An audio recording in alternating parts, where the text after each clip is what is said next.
हरित अंबरनाथ करण्याच्या संकल्पनेने आपण अंबरनाथ नगर परिषदेमार्फत विविध ठिकाणी अंबरनाथ शहरामध्ये वृक्षारोपण करत आहोत। आत्तापर्यंत आपण ITI कॉलेजसमोर आपण अंबरनाथ वेस्टला ITI कॉलेजसमोर तिथे आपण वृक्षारोपण केलेलं आहे। त्याचबरोबर आता आपण अग्निशामक दल आहे आपलं चिंचपाडा येथे, तिथे आपण वृक्षारोपण केलं आहे। अजूनही बऱ्याच ठिकाणी वृक्षारोपण करणार आहोत। वाढती जे तापमान आहे, त्याचबरोबर वाढती पाण्याची टंचाई आहे आणि विविध पर्यावरणाचा एक समतोल बिघडत आहे आणि पूर्ण नागरी जीवनावरती याचा परिणाम होतोय। त्याच उद्देशाने की त्याचं समतोल राखण्यासाठी झाडं लावणं हे खूप गरजेचं आहे।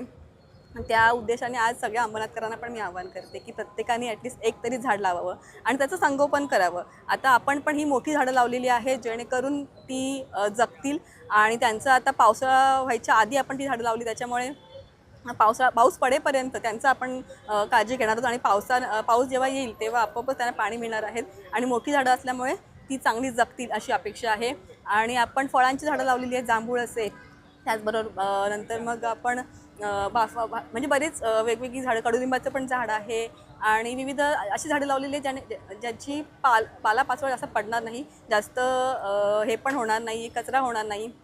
त्याचबरोबर बरीच फुलांची झाडंसुद्धा आपण लावलेली आहेत। आणि परत एकदा आपल्या सर्वांना, अंबरनाथच्या नागरिकांना पर्यावरण दिनाच्या शुभेच्छा देते आणि ह्या पर्यावरण दिनी आपण सगळ्यांना आव्हान असंच करते की ही स्वच्छता राखणंसुद्धा आपली जबाबदारी आहे पर्यावरणासाठी। तर आपण सगळ्यांनी आमच्या ह्या उपक्रमात सहभागी व्हा आणि स्वतःसुद्धा एक झाड लावा ही विनंती आहे।